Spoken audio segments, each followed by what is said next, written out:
Vamos a abrir nuestras Biblias en primera carta de Juan 4:7. Vamos a hablar un poco de va a ser para los que les gusta estudiar, va a ser un sermón de carácter biográfico, ¿ya? A los que les gusta la predicación siempre están hablando de tipos de sermones, de tipos de interpretaciones, ya. Este es un sermón biográfico porque vamos un poco a revisar un poco la vida del apóstol Juan, pero vamos a tener un texto que va a ser nuestro texto base, que va a estar en primera carta de Juan, capítulo 4, verso 7. Dice así: en el nombre de nuestro Señor Jesucristo. Dice: amados, amémonos unos a otros, porque el amor es de Dios. Todo el que ama es nacido de Dios y conoce a Dios. Palabra del Señor. Tome asiento.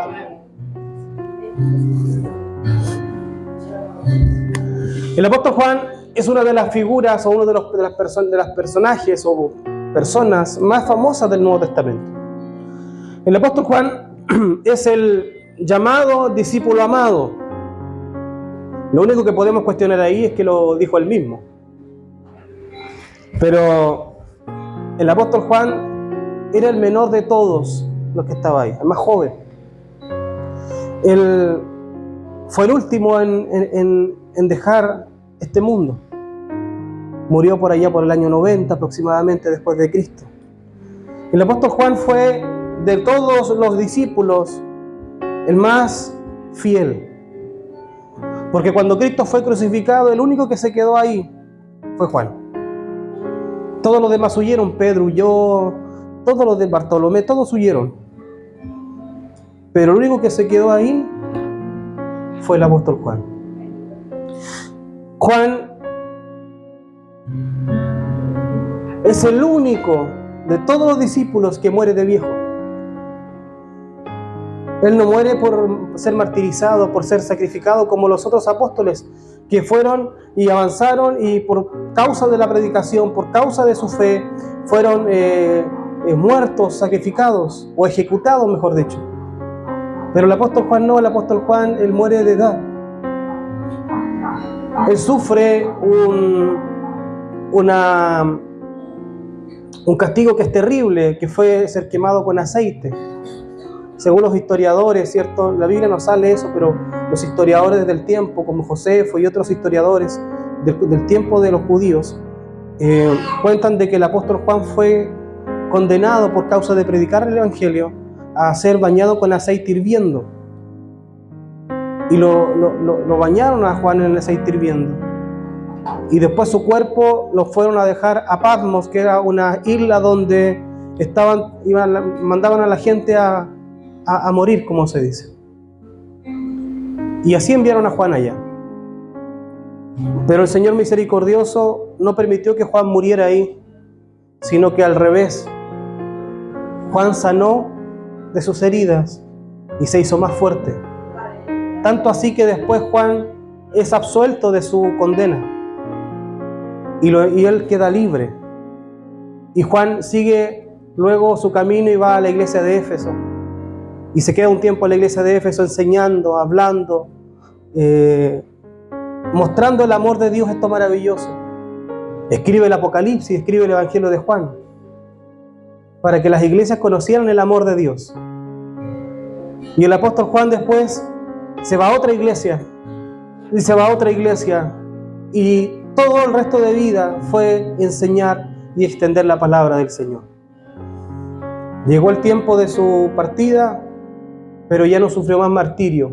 El apóstol Juan murió porque ya se acabó el tiempo que Dios tenía determinado para él. Entonces, su vida nos refleja el poder transformador de Dios. He estado hablando mucho estas últimas 2 semanas de la capacidad transformadora de Dios. Que Dios en ningún momento de la historia de los evangelios, en ningún momento alguien que se acercó a Cristo quedó igual. Cada vez que tú lees los evangelios, ya sea Marcos, Mateo, Lucas, Juan, el primer capítulo de Hechos, tú ves a Jesús y cada vez que alguien tiene contacto con Él por primera vez, cada vez que alguien se acerca a Jesús por primera vez, ya sea por una enfermedad, ya sea por un problema, por lo que sea, por enseñanza, por conocimiento, cada persona que se acerca, su vida es transformada. El ciego que se acerca ve. El sordo que se acerca a Jesús escucha. El paralítico que se acerca a Jesús vuelve a caminar. El leproso que se acerca a Cristo sana de su lepra. Gadareno, el endemoniado gadareno que se acerca a Jesús y que era rechazado por todos, después de que se encuentra con Cristo, vuelve y recupera todo lo que había perdido. ¿Por qué? Porque Cristo transforma. Cristo tiene ese poder transformador. Ese poder transformador que no solamente es capaz de transformar a otra persona, sino que también es capaz de transformarme a mí y sacar lo mejor de ti. Cristo tiene esa capacidad de tomar tu vida y descubrir lo maravilloso, descubrir lo precioso que hay en ti y exponerlo. Porque el enemigo está tratando de humillarnos, está tratando de resaltar nuestras faltas.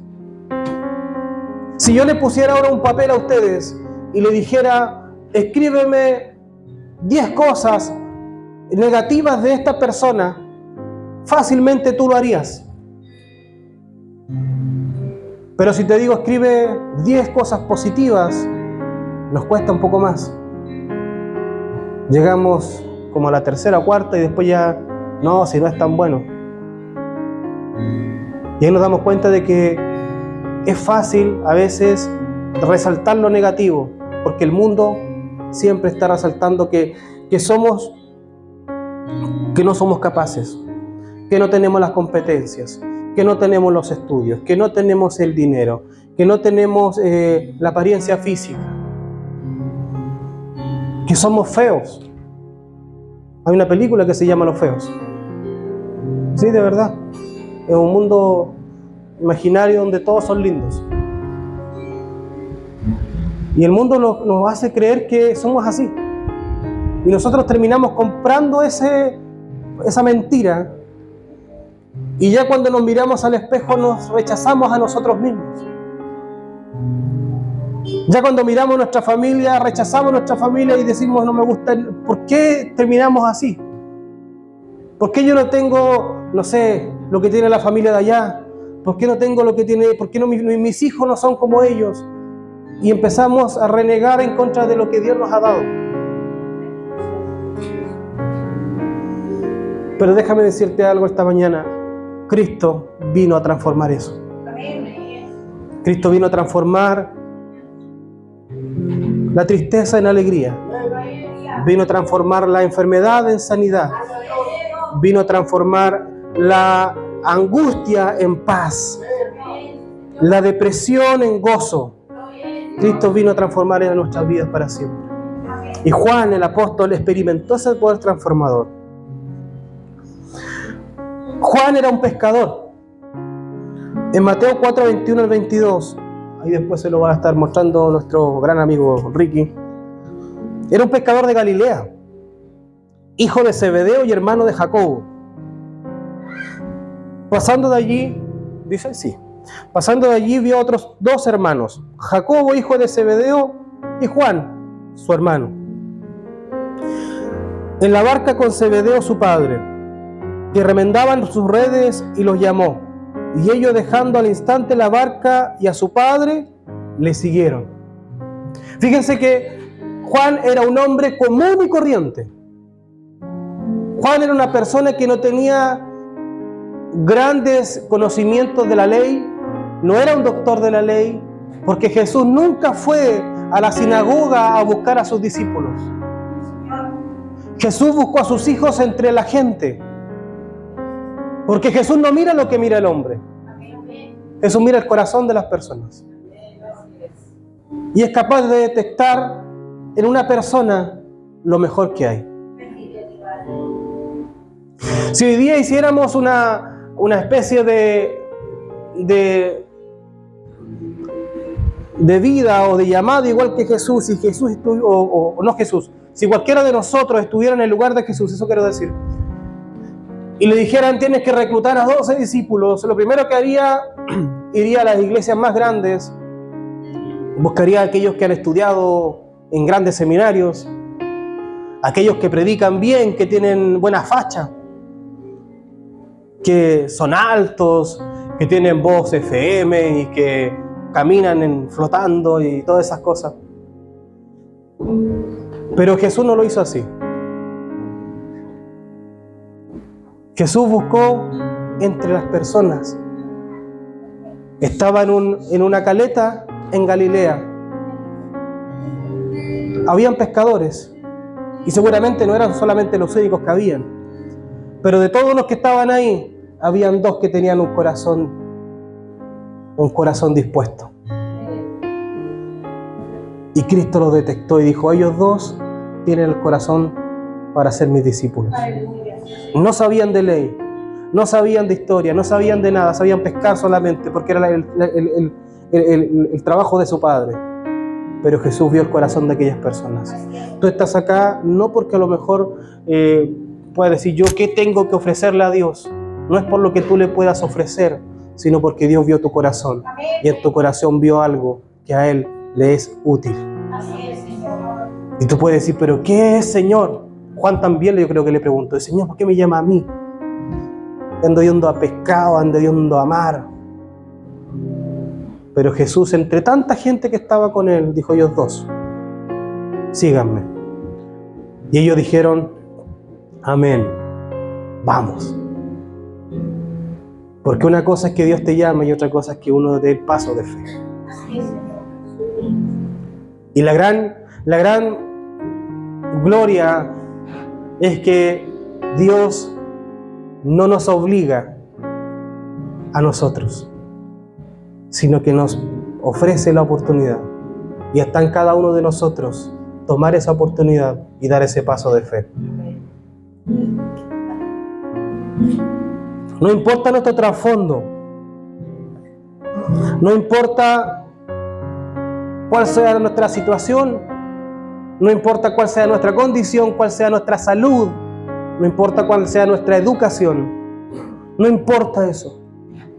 El trasfondo a Dios no le importa, porque Él sabe que puede transformar eso. Juan, de ser un pescador, se transformó y Dios lo transformó al final de su carrera en el gran teólogo del Espíritu, en el autor del Apocalipsis, en el autor del Evangelio de Juan, en el autor de 3 epístolas que están ahí. 5 de los libros que están en el Nuevo Testamento fueron escritos por él, y 2 de ellos son de los más relevantes en cuanto a estudio y en cuanto a hechos. Porque cualquier persona hubiese deseado poder saber y entender lo que está en el libro de Apocalipsis y poder interpretarlo.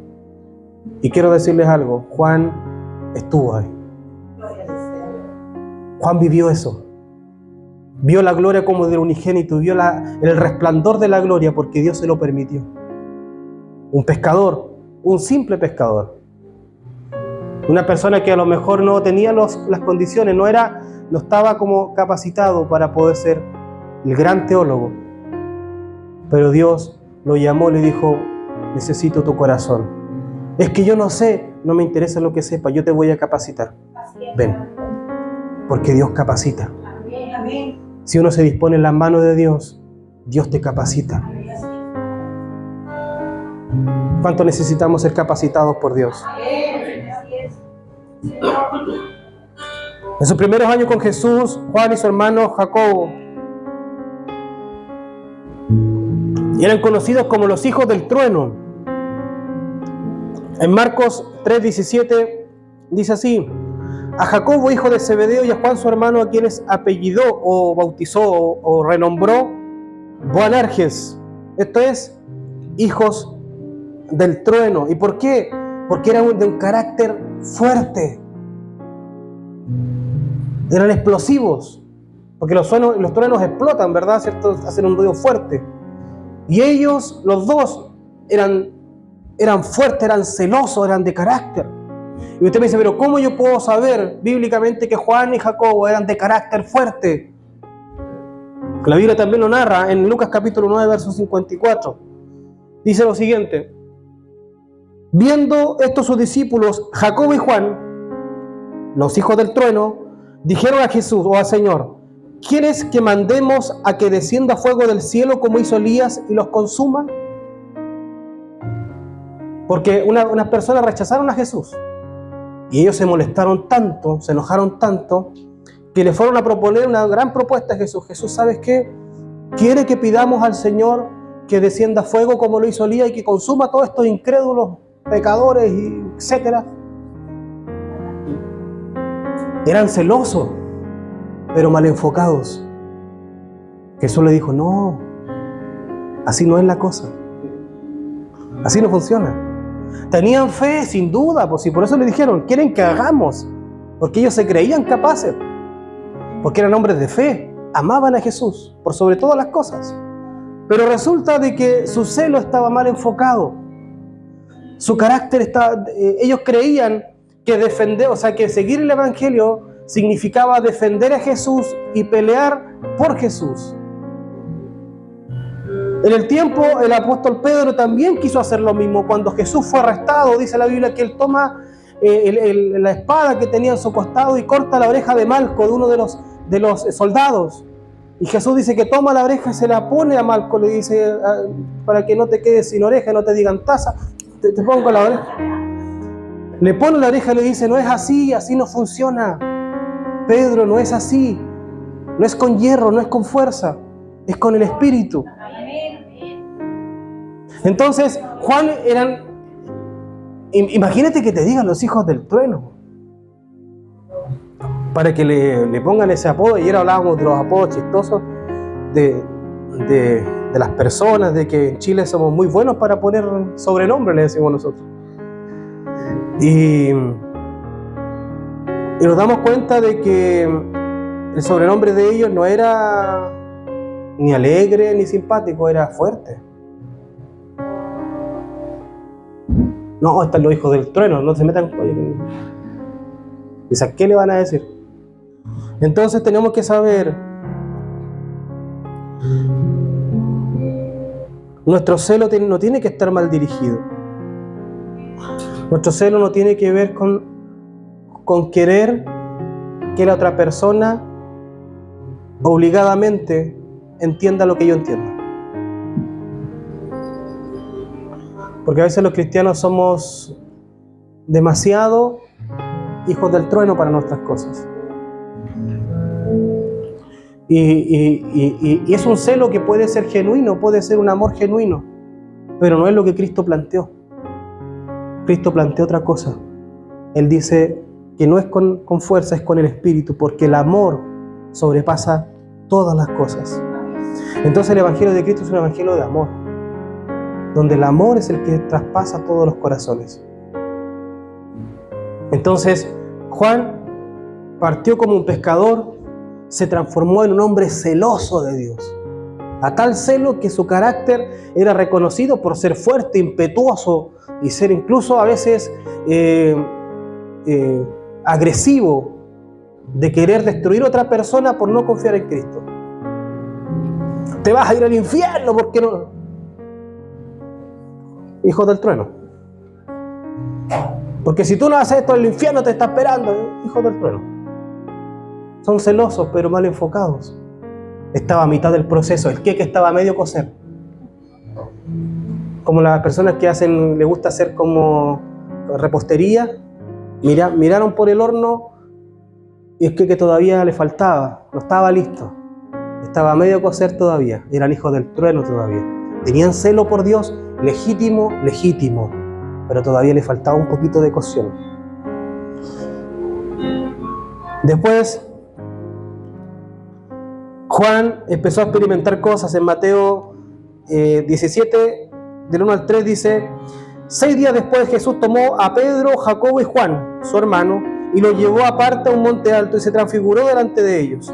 Y le resplandeció sus rostros como el sol, y sus vestidos se hicieron blancos como la luz. y aquí les aparecieron Moisés y Elías hablando con él. En la última cena, dice el Evangelio de Juan, capítulo 13, verso 23, dice: y uno de sus discípulos, al cual Jesús amaba, estaba recostado al lado de Jesús. Eso lo escribió Juan. Ese que Jesús amaba, lo escribió Juan. Es como si yo dijera: Cristo amaba a Pedro más que a todo el resto. Yo mismo lo escribo. Pero lo maravilloso es que dice que se recostaba al lado de Jesús. Y la postura, yo lo he enseñado muchas veces, no me voy a sentar porque me duele la espalda, pero la postura, para poder comer, ellos no comían en sillas como nosotros. Ellos comían sentados en una especie de cojines y colocaban todo en la mesa, era como una mesa bajita, y se sentaban y se echaban sobre uno de sus lados. Sobre uno de sus lados, y con la otra mano iban comiendo, iban compartiendo. Y se echaban sobre su lado izquierdo porque el lado derecho era el que era más práctico. Y la Biblia dice que Juan se sentaba al lado de Jesús, pero había una tradición judía de que el menor de todos se sentaba al lado derecho. De todos los discípulos, el menor se sentaba al lado derecho del maestro, porque como era el más chico tenía que estar al lado. Entonces Juan se sentaba aquí, y si Jesús se recostaba acá, Juan se recostaba aquí, en el pecho de Jesús. Entonces Juan tenía esa potestad y tuvo ese privilegio de escuchar el corazón de Jesús, de estar al ladito de él, pegadito de él, en su pecho. Entonces ese contacto empezó a ser tan impotente que su vida empezó a cambiar, que su visión de las cosas empezó a cambiar. Ya no era tan agresiva su fe, sino empezó a mirar con los ojos de Jesús. La Biblia dice que Jesús miraba a la gente que estaba ahí peleando y haciendo cosas y decía: son como ovejas que no tienen pastor. Jesús tenía esa capacidad de ver en todos lo mejor. En todos él veía hijos que estaban perdidos, hijos que habían sido cegados por el pecado. Pero él no quería condenarlo ni hacer descender fuego. A Poncio Pilato le dijo: mira, si toda autoridad que se te dio a ti es porque mi Padre te la dio. Yo tengo a mi servicio legiones de ángeles que hago así, y sacaba esto. O sea, Jesús tenía la autoridad, tenía toda la autoridad. Pero el problema es que Él no vino a eso. Él vino a amar. Él vino a entregar su vida por ti, por mí, por todas las personas que así lo creen. Entonces Jesús viene y recibe de Jesús algo maravilloso, que es el cuidado de su madre. En Juan capítulo 19, versos 26 y 27, cuando dice así: cuando vio Jesús a su madre y el discípulo a quien él amaba, que estaba presente, dijo a su madre: mujer, he ahí tu hijo. Y después al discípulo, o sea, Juan: he ahí tu madre. Y desde aquella hora el discípulo la recibió en su casa. Qué maravilloso lo que hace Jesús. Primero no deja a su madre sola, le deja a Juan, al cuidado de Juan. Y lo segundo, Jesús no le confió a su mamá a nadie más que a Juan. Tenía donde elegir, tenía 10 discípulos más, pero elige a Juan. Podía haber elegido a Pedro, a lo mejor Pedro, que era más de carácter fuerte, que le iba a defender, pero elige a Juan. Porque Juan pasó tanto tiempo al lado de Jesús que ese contacto empezó a transformar su corazón. Entonces Juan empezó a amar como Jesús amaba. Juan empezó a mirar como Jesús miraba. Juan empezó a sentir lo que Jesús sentía.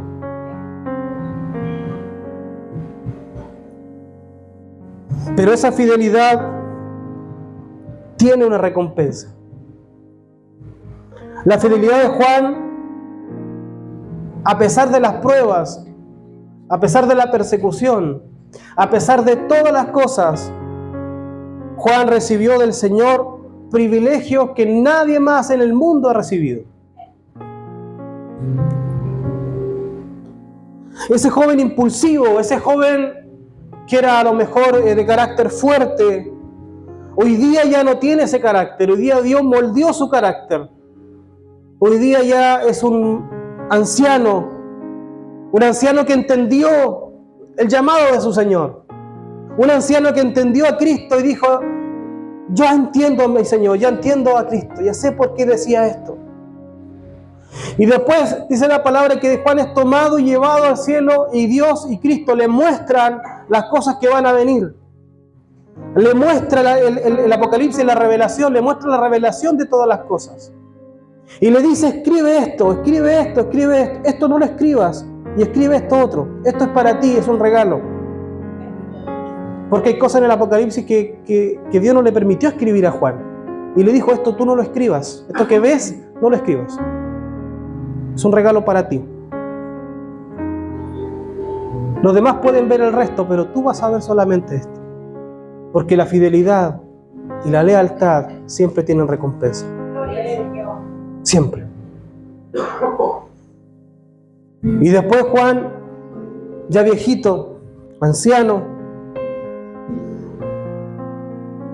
escribe estas palabras y vamos a volver al verso 1. O sea, el primer versículo que leímos, a primera de Juan 4:7. Mira lo que le dijo el hijo del trueno. Ese hombre de carácter fuerte, ese hombre duro, que quería que descendiera fuego sobre los que no creían. ¿Qué es lo que dice? Amados, amémonos unos a otros, porque el amor es de Dios. Todo aquel que ama es nacido de Dios y conoce a Dios. ¿Se dan cuenta cómo Dios transforma a una persona a través de su vida? Y así como Dios transformó la vida de Juan, quiere transformar tu vida. Porque tú dices, pero ¿qué puedo hacer yo? Yo creo que fue la pregunta del apóstol Juan. ¿Qué le puedo ofrecer a Dios? Si tengo tantas limitaciones, si tengo tantos problemas.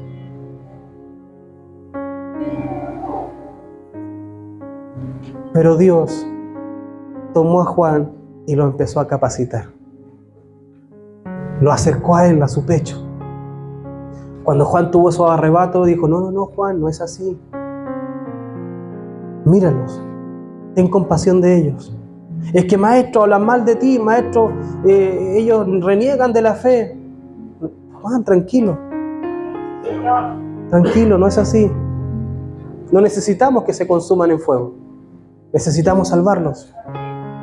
Porque ellos están perdidos, ellos no entienden esas las cosas porque creen que es lo mejor, pero no se dan cuenta de que lo más importante es lo que tienes tú para entregar, que es la fe en Dios. Después Juan se sigue acercando a Jesús, sigue estando cerca de él, Dios le empieza a mostrar de a poquito cosas. Lo llevaba solo a orar con Pedro y Jacobo, a los tres de carácter más fuerte, Pedro, Jacobo y Juan. Ellos eran los tres de carácter duro. Los tomaba y los llevaba apartados a orar.